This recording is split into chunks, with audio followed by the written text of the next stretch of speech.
Dear students, in this lecture we will learn about the presumptive organ forming areas and the fate maps in frog and chick. Now, as the term suggests, we are going to learn like what are the presumptive organ forming areas of a blastomere. That means when a zygote divides, it undergoes cleavage, it gives rise to morula, then blastula, and in this later blastula, each blastomere is destined to form a particular organ.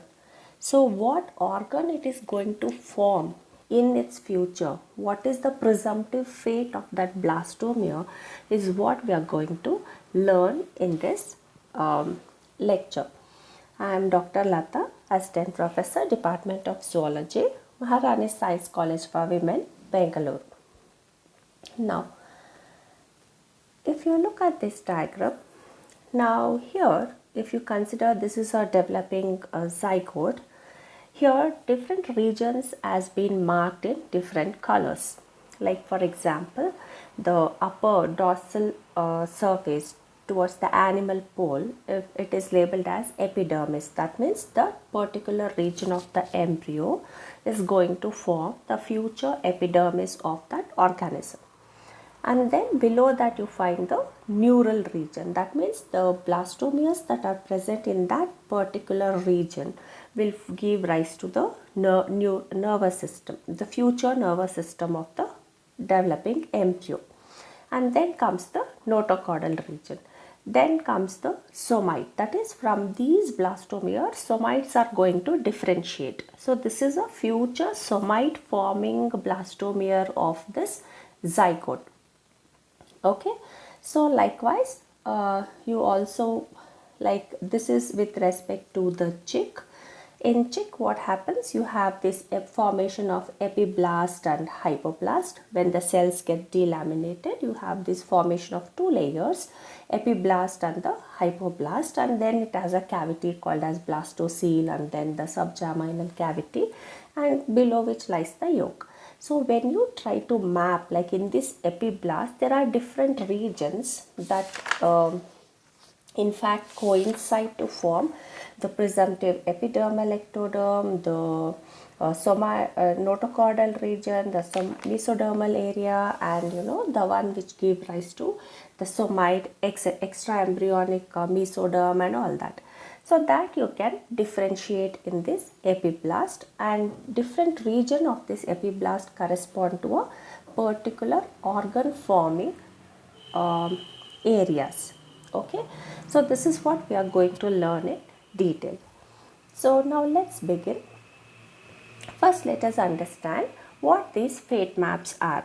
Now, we are all very familiar with this term fate. We keep telling, oh, I do not know what is there in my fate. That means we don't know what is going to happen in future.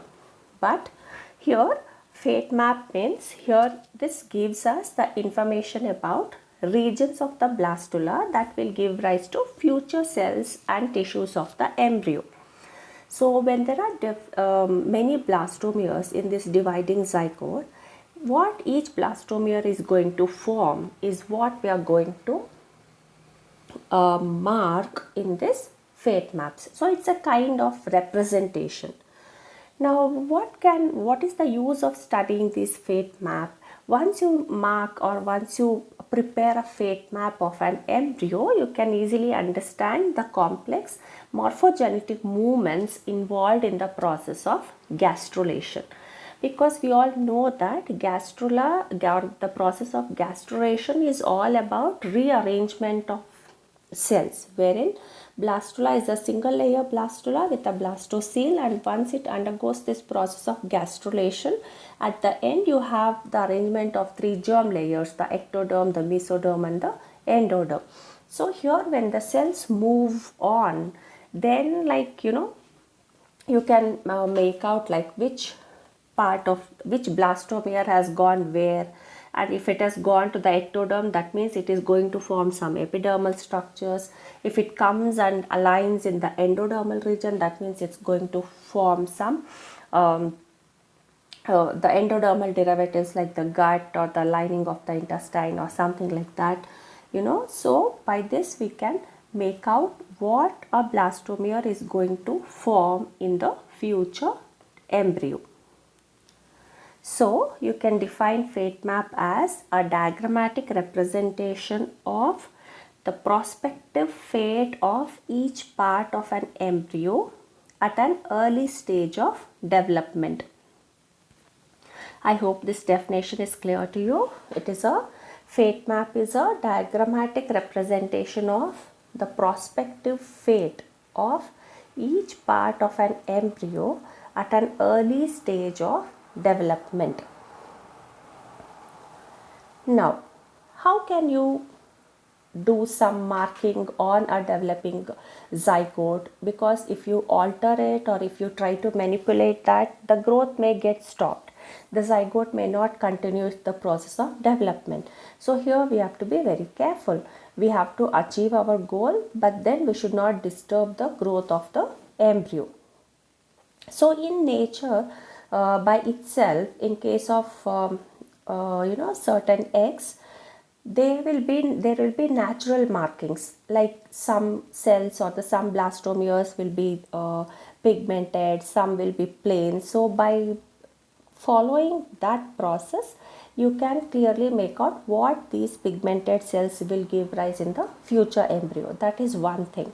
And the most simple one is you just observe these embryos under a simple microscope, and where you can see like how they undergo division and how do they form this blastula, gastrula and all, and then later you can just videograph it and then see like what is the future organs that are formed by these blastomeres. And then you can also do it by when the blastomeres are pretty large, and if they are pigmented, as I said, you can just label those specific cells and you can monitor them, follow up those cells as to what organs they are forming. Now, of all the organisms, the studying of mammalian embryos are difficult, as you know that the development takes place inside the womb. So the development occurs inside an organism. So studying such kind of embryos, or to mark the fate maps or to study the fate map of that embryos, will become little difficult.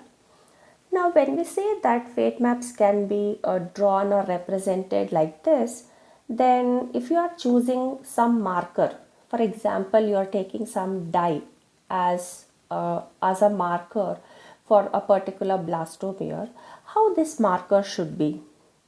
Now there are developing blastomeres, for example, like if this is an embryo, now it has cleaved and the blastomeres are dividing like this. Okay, now you want to know what this particular blastomere is going to become. Now for that, for example, if you put a dye here, if you put a dye and see what this blastomere is going to form. Now what characters does this dye should have? The first and foremost, whatever dye you insert in this blastomere, it should not be diffused, right? It should not go and diffused into the another cell. The dye that you put in this cell, it should be confined only to that particular cell. It should not diffuse to the others. When it happens, then what will be the result? That will misguide your result, isn't it? So when the dye diffuses from one cell to the other, that will mislead your studies. And then any dye that you are putting into this particular blastomere, that should not affect the neighboring cells. It should not diffuse, and then it should not affect, that means it should not be toxic to the embryo so that the growth is affected. So what are the characteristics of a good marker or a good label if you have to use it in construction of these fate maps? First thing, as we said, it should not spread to the neighboring cells, and it should be readily detectable at the later stages. Okay, so once the embryo develops, and when it gives rise to a young one, then the marker should be there so that you know that this region has come from this particular blastomere, and it should not intervene in the normal cell development. So these are the three basic characteristics of a good marker to construct the fate maps. Now let us learn how these fate maps can be constructed. Okay. Now how can you make these fate maps of a particular embryo? See, as I said, some embryos, they are naturally pigmented.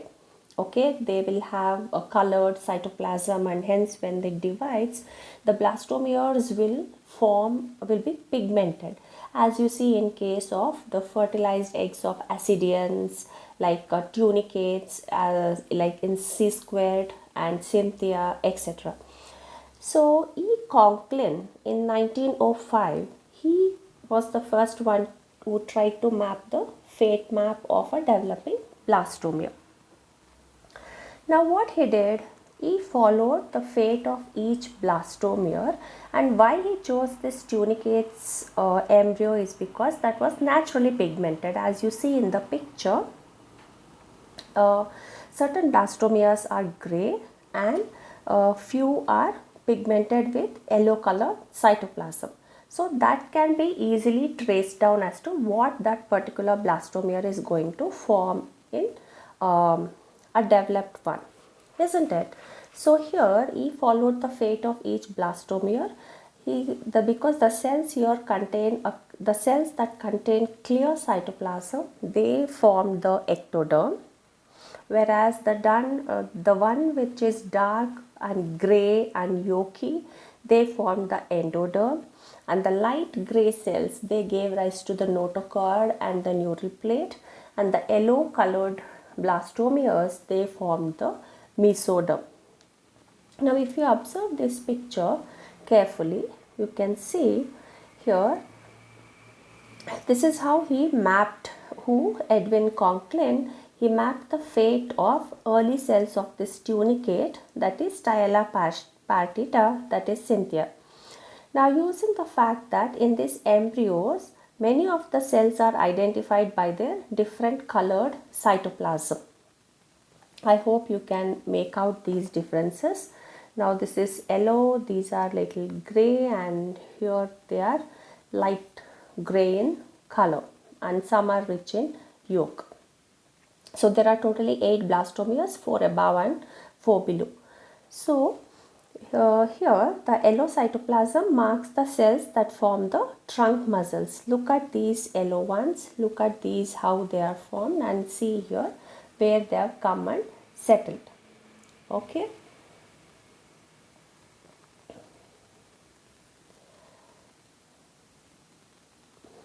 Now, so what does this picture tells you? The yellow cytoplasm marks the cells that form the trunk muscles, and here it shows the first picture A, it shows 8 cell stage. 2 of these 8 blastomeres contain this yellow cytoplasm, and the B is the early gastrula stage, showing yellow cytoplasm in the precursor of the trunk region.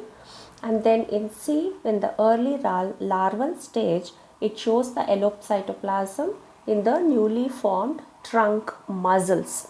So by this you can conclude that these blastomeres which has got yellow cytoplasm, they are going to form the trunk muscles of the trunk region. Okay, so here it is shown in picture C. So that is how, when the eggs have certain natural pigmentation in them, you can trace the presumptive organ forming areas of that particular blastomeres. But having been said this, not all eggs are pigmented like this. Okay, not all eggs shows pigment like this, so we have to go for some artificial methods of staining a particular blastomere, or rather marking a particular blastomere and then follow its fate. Now in order to do these kind of studies, people make use of vital dyes. And the pioneer in this kind of experiments are Vogt in 1925. He stained the cells. He used a stain such that which do not affect the developing embryo, and he made use of the stains like Nile blue sulfate, neutral red, Bismarck brown and Janus green. These are the different kind of stains used by Vogt to study the presumptive organ forming areas. Now to do this, what he did, he spread the dye mixed with agar and then he placed it on the slide and he dried it, and then he pressed that against a chosen area of the blastula for a shorter period. Then what happened? The stain diffuses into the blastomere and then the stained cell movements were followed within the embryo. Now what is he trying to do here? Here he is trying to pigment the blastomere artificially because it is not colored naturally. He is trying to pigment it or put the stain the blastomere to follow its future forming areas. Now but here then in this what happened, several areas can be marked separately and simultaneously and their fate can be traced, but the only drawback is it can become diluted with each cell division. Now this picture will clearly shows you as to how this work is done. Now this is how they place. If you look at the diagram A, now here you can see in this diagram what they have done. They have placed agar chips of containing different stains here at different positions. These are the agar chips with dye. Then what happens, that dye gets infused or it gets absorbed into these blastomeres. And then once these blastomeres exhibit morphogenetic movements, they go and assume their positions. Then you can see like this. See, all the dyes that you placed on the embryo has come and aligned here. Also follow the numbers. Now, so if you follow these numbers, and here what you are doing, you are trying to put two different kinds of dyes simultaneously, okay, at different regions. And then the process of gastrulation takes place, formation of dorsal lip occurs, and then the gastrulation completes, and then the neural tube formation takes place, and finally when the tail bud embryo is formed, now whatever stains you have put here in the different regions, that has come to their original positions here, like 1, 2, 3, 4 here, 5 here, 6 here, 7 here. So the number of cells has the position of the number of blastomeres from A to E shows where all the blastomeres has moved, or how these blastomeres which were earlier on the blastula on the periphery, at the completion of gastrulation process, see where it has gone. That shows that this is the original position of these blastomeres, and accordingly they give rise to the future organs of this embryo. So that is how the fate of each blastomere can be analyzed, or it can be followed. Now there is one more method wherein they make use of this carbon particles to to study this fate map. Now the scientist by name Spratt in 1946, he was the first one to devise this method of marking cells with the help of carbon particles. Now what he did, the tiny particles of carbon are applied onto the surface of the embryo, and the carbon particles stick to the surface of the cells, and then they are used as markers for tracing the movement and the cell lineage, like what this cell is going to form and what are its further derivatives. So like that he made use of the carbon particles. Now after saying this, William Ballard in 1981, he little modified this technique and he started injecting these carbon particles or chalk particles inside the particular region of this teleost embryo for tracing its fate. But the drawback here is when there are some particles injected, as and when the blastomere divides, the concentration of these particles becomes diluted. So somewhere as the division process continues, down the lane you won't be able to trace like where it has gone. So that was one of the drawback of this method. Then there's one more method known as radioactive labeling or radioactive markers. So the commonly used radioactive markers are C14, P32, H3 in chick embryo. And here what they do, the cells with these markers, they are studied by autoradiography to trace their fate. In case of chick, this tritiated thymidine labels that nuclei when incorporated into the DNA of the cells.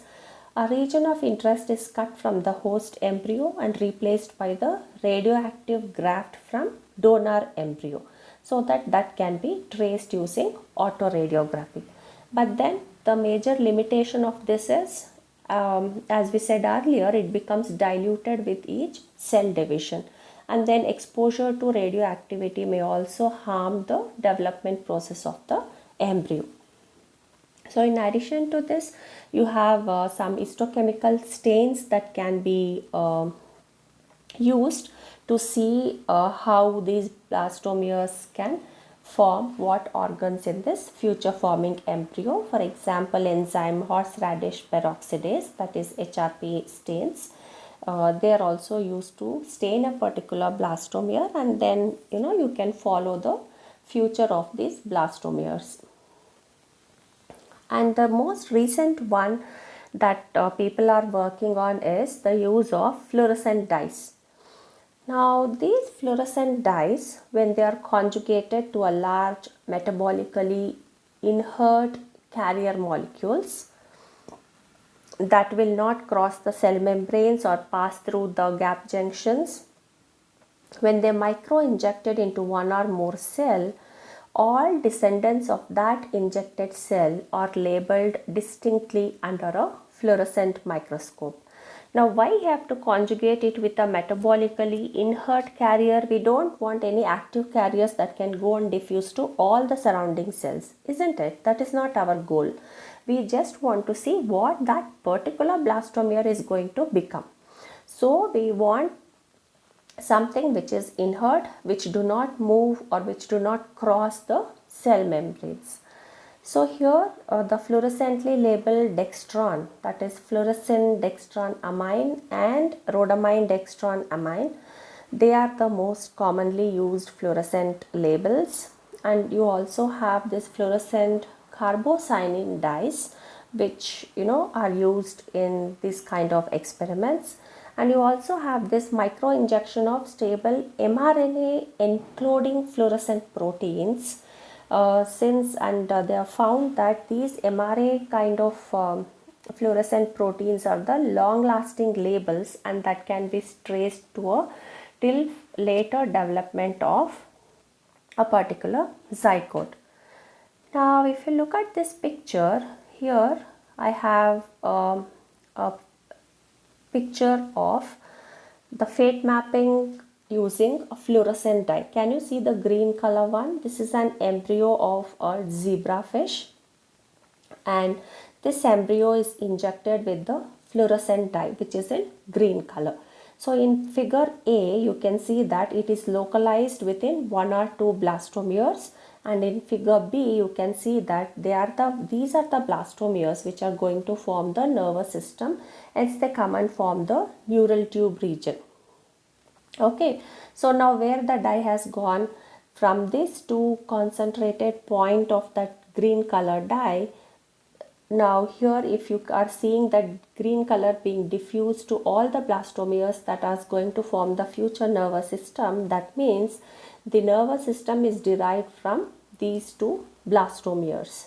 Okay, so this is how they use dye to see like what kind of future organ forming areas are going to form. Now in the same way, if you look at this picture, see here, this is also represented colorfully. So here what they are trying to say is they are making the fate map of zebrafish central nervous system. Like you know that these blastomeres are going to form central nervous system, and then the fluorescent dye was injected into the cells 6 hours after fertilization, and the results that they found were the color coded onto the hatched fish like you see on the right side. So whatever color they were put in the blastomere, which has red, green, yellow, blue and purple, once you see the hatchling, you can clearly see where all they have gone and set. So the red color blastomere is the one which is going to form the forebrain. Then the purple one is the one which forms the posterior region of the forebrain, and the blue one is the one which forms the hindbrain. Then yellow one forms the midbrain, and retina is formed by the green one. So like that they try to map the future forming areas using fluorescent dyes, and this is the most recent technique that people are using. So this is something with we have one more known as these genetic markers, and here also it is a kind of permanently marking cells and following their fates. Here the main advantage of this is they do not spread to neighboring cells, and if stably expressed they are inherited by the descendants of the marked cell. But then the main limitation is its low efficiency of introducing the gene in the cell. Now how they study this is they create, you may be aware of this, they create these chimeric embryos. Now what are chimeric embryos?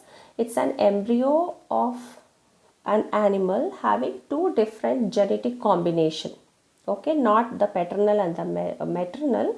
It will have two totally different kind of genotype in the same organism, because it is formed by the fusion of two different kind of animals. So what they do here, there's one example of such chimera being formed, which is between the chick and the quail. Now the quail embryo and the chick embryo, they both resemble each other, whereas this quail embryonic cells, they are reddish to pinkish in color, so they can be differentiated color wise.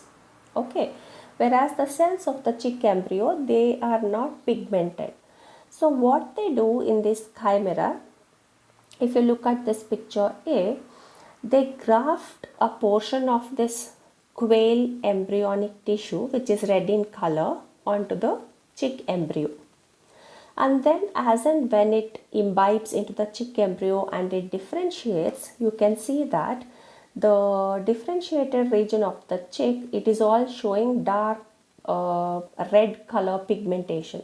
Now those are the cells from the quail that you have transplanted. They stands out. That means they can be clearly seen. So by this way you can also mark the cells and know that what kind of structures that they are giving rise to. Now here the quail cells differ from chick cells in several important features, including the species specific proteins that form the immune system. Okay. Now the quail specific proteins can be used to find individual quail cells when they are hidden within the large population of the chick cell, because they are pigmented.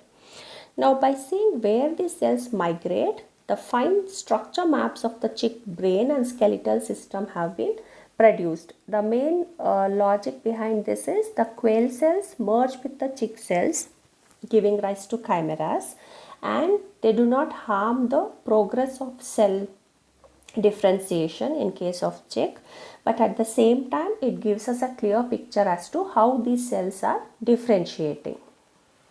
Okay, so this is one more method of constructing the fate maps, and this also is the most recent one. After fluorescent dyes, now people are working like this. So these are some of the methods used by which they construct the fate maps. So by now we have learned what is a fate map, what is its significance, like why you have to construct a fate map, and what are the different kinds of natural and artificial methods used to construct these fate maps. Now let us understand the fate map in frog. So here we are trying to mark, or we are trying to identify what are the future forming areas from this frog blastula, the late blastula stage of the frog. Now the fate map of this amphibian blastula has been first constructed by vital staining method of Vogt in 1929.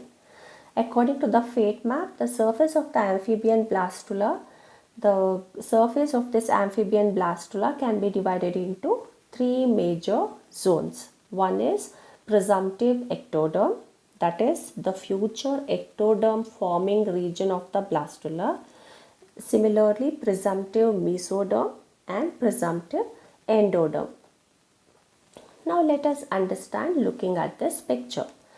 Now this is the late blastula stage, just before it is undergoing gastrulation. That means blastula stage is fully complete and it has to set into the process of gastrulation, and at that stage, if you take this amphibian blastula, this is how it forms the different regions. Now for example, if you look at these blue colored ones here, the lateral view in which this is the animal pole and this is the vegetal pole. Okay, now the animal pole, towards the animal pole, if you see, this whole region represents the ectoderm, and that in turn give rise to the epidermis, the prospective epidermis, and the prospective neural ectodermal cells. That means whatever the blastomeres are present in this region, after dividing you have many blastomeres being present here, isn't it? So the blastomeres which are present in this region of the blastula, they are going to form the future epidermis of the frog, right? But then the one which is towards this region, okay, towards this region, they are going to form, these are also the ectodermal cells. I mean, these blastomeres are also the ectodermal, they are also going to form the ectoderm, but they are going to form the nervous system of the future embryo. So they are called as neural ectoderm. These are epidermal ectoderm, these are neural ectoderm, because they are going to form the nervous system of the future embryo.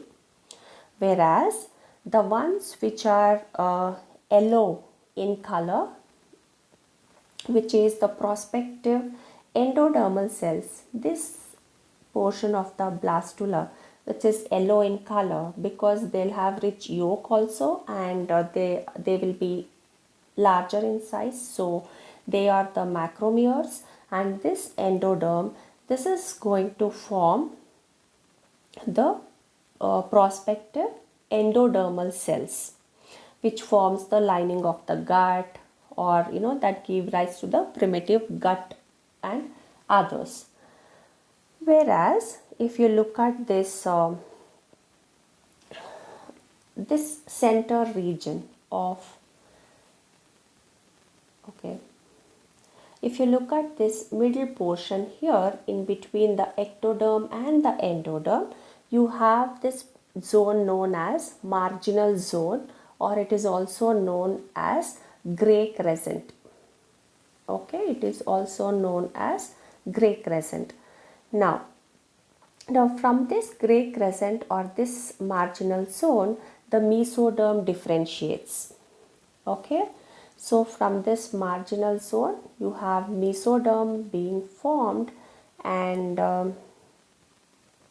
this mesoderm, like from the dorsal side to the ventral side, if you see in this direction, this portion of the gray crescent forms the notochord, and from the middle portion of it, it forms the somites, and towards the ventral region, whatever the mesoderm is there, this portion that forms the kidney, blood and the gonads. So like this you can mark, or you can graphically represent which blastomere is going to form what organ in the future embryo. So this is what we call it as the fate map. So I hope you got an idea of what fate map is, and this picture should always be at the back of your mind when we discuss gastrulation. If you have this representation in your mind, it becomes easy for you to understand. Okay, now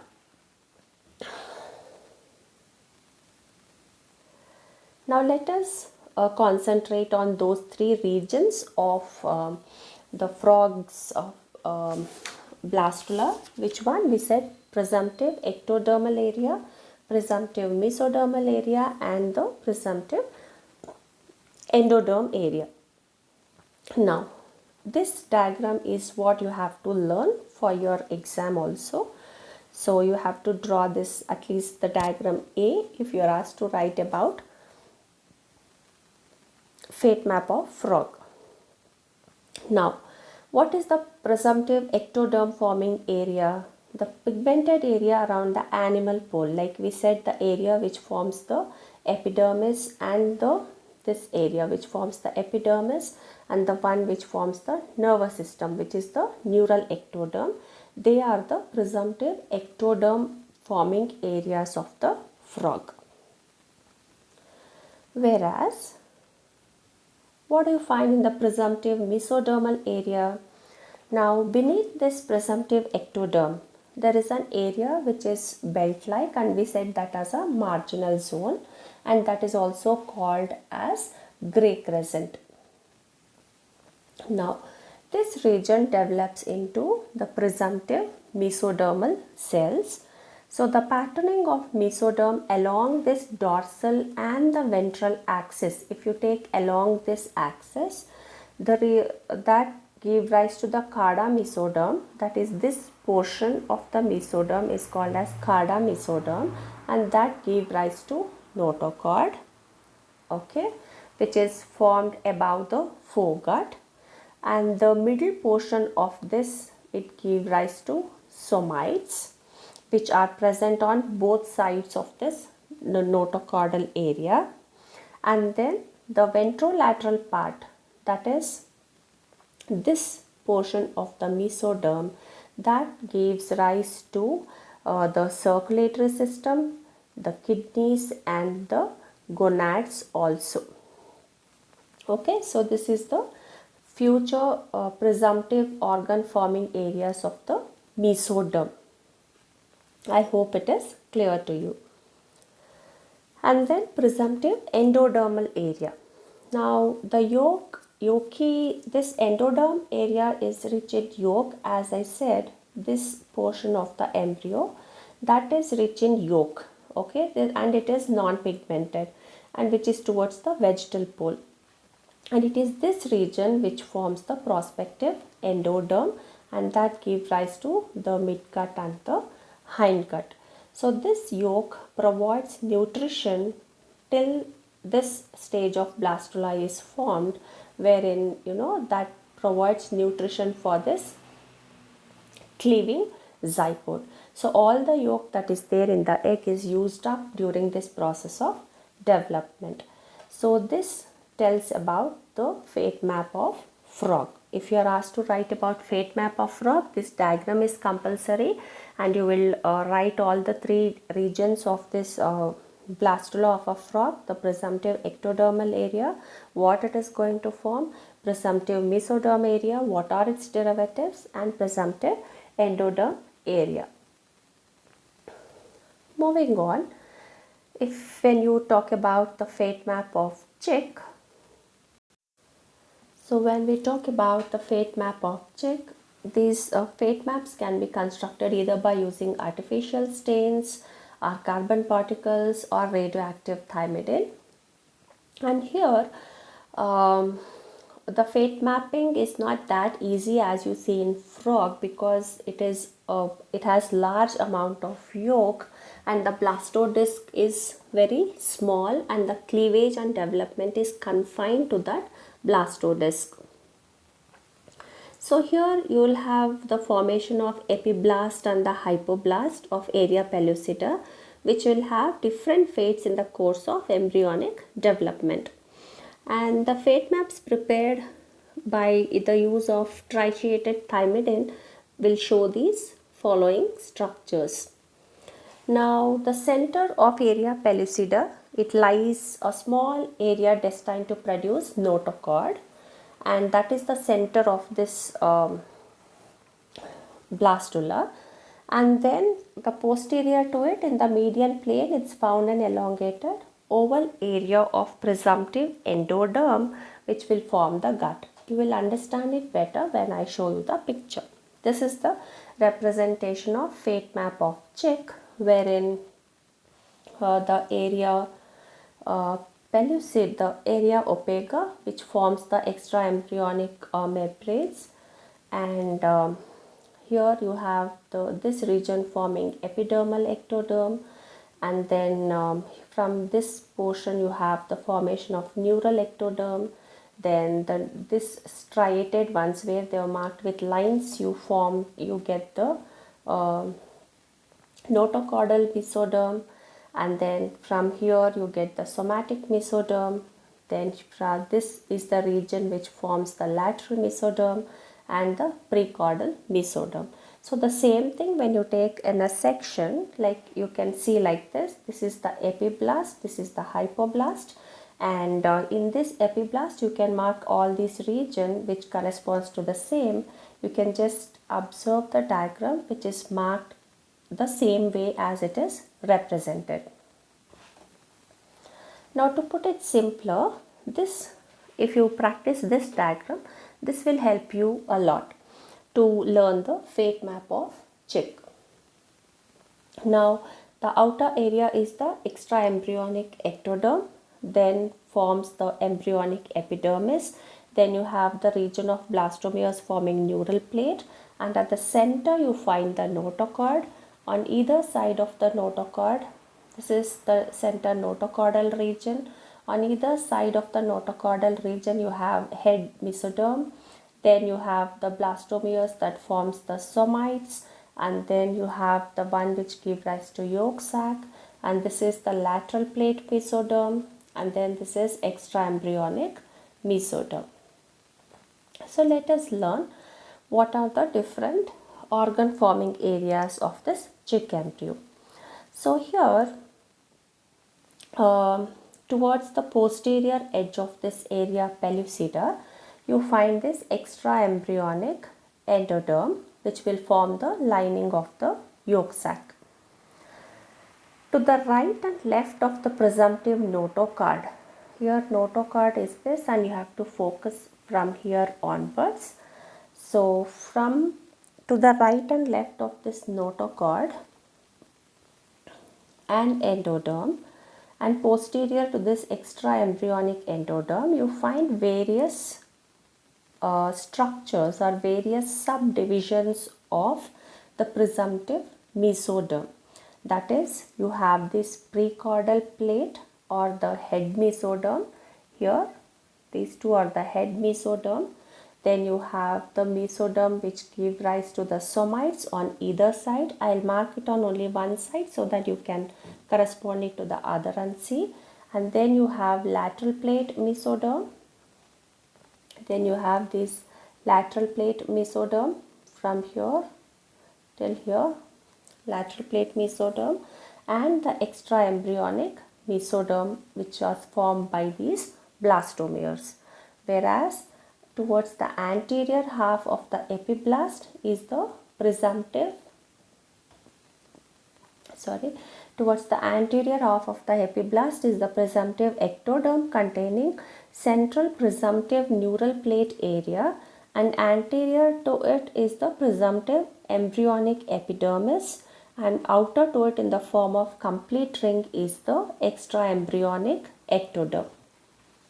Now, this is how the fate map of, and this extraembryonic, the presumptive extraembryonic mesoderm is the one which produces the, or which helps in the formation of extraembryonic membranes. And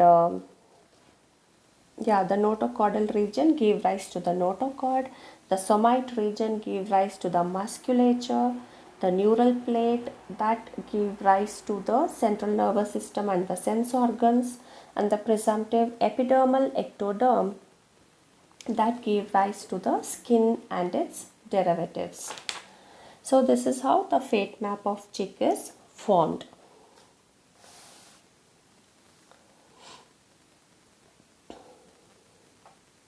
So when we have learned how these fate maps are constructed, what is the significance of these fate maps?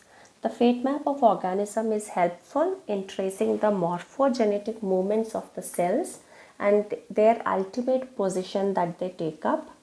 And these fate maps are essential for understanding structural developments and process of formation.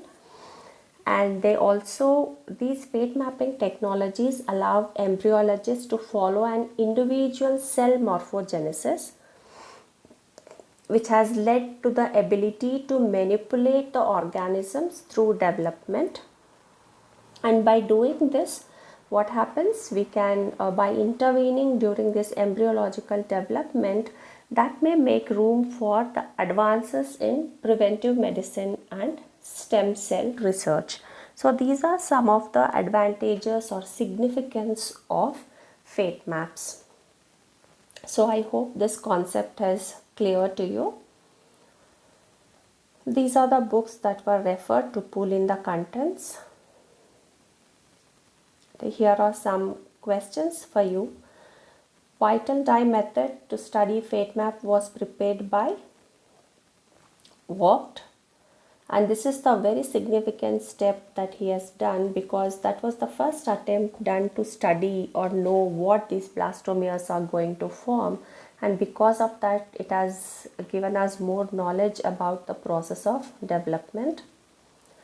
Representation of prospective fate of an embryo is called fate map. Then examples of radioactive labelings used in fate map are tritiated thymidine, P32, C14. All of them are radioactive labeling, so the correct answer is option D.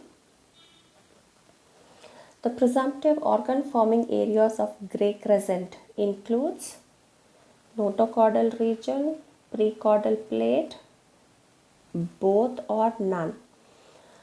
So the Gray crescent, if you remember, you have the notochordal region, the precaudal plate, and the correct option is both. Then the artificial base of construction of these fate map includes genetic markers, vital dye, carbon particle marking. It is also called as CPM. So you should know that it is carbon particle marking and all the above. And the answer is all the above. So these were few questions, MCQs, for better understanding of the concept. So I hope you all enjoyed learning this fate mapping, and it would have given you a new insight into how this studies on embryology was dealt with. So thanks for listening. Have a nice time.